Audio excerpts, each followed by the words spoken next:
to detonate and defuse bombs was used to place C4 in place and to detonate that.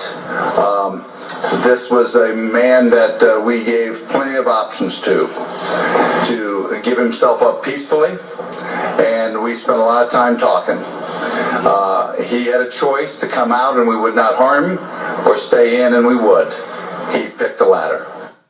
Let's talk with our security expert, James Copenhaver. You know, James, I'm racking my brain. I've covered so many of these. I can't remember a time when the police have gone so far as to use C4 to take down a suspect. They literally blew this suspect up. Yeah, once I heard the presser that they had blown this guy up, I started getting on the phone to my SWAT friends and some other cops.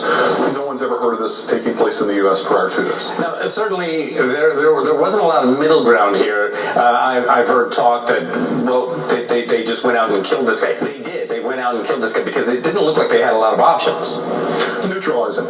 You know, they had negotiations going with this guy for several hours. I mean, he was held up in this parking garage. The negotiations just never got anywhere.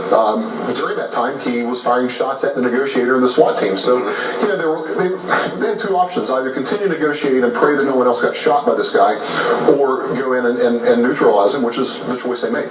Now, this isn't unprecedented, though. I say I've never heard of it, but the military has used this, correct? The only case I can find where they used a robot and C4 was back in the Iraq days. There were some military experts that were using that for entries. Rather than sending a soldier in, they were going in and taking care of business with a robot and C4.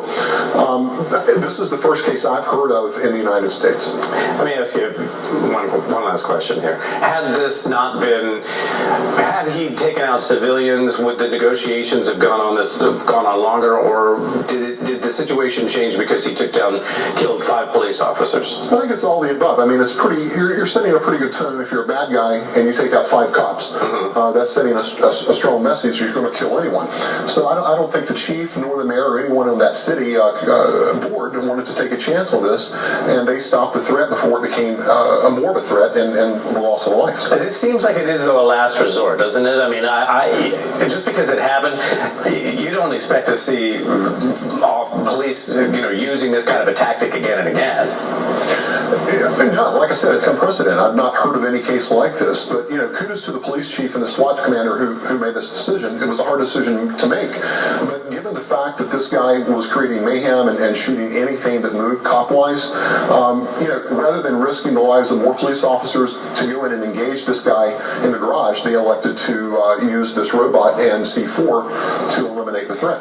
Okay. James, good to talk to you. Thanks.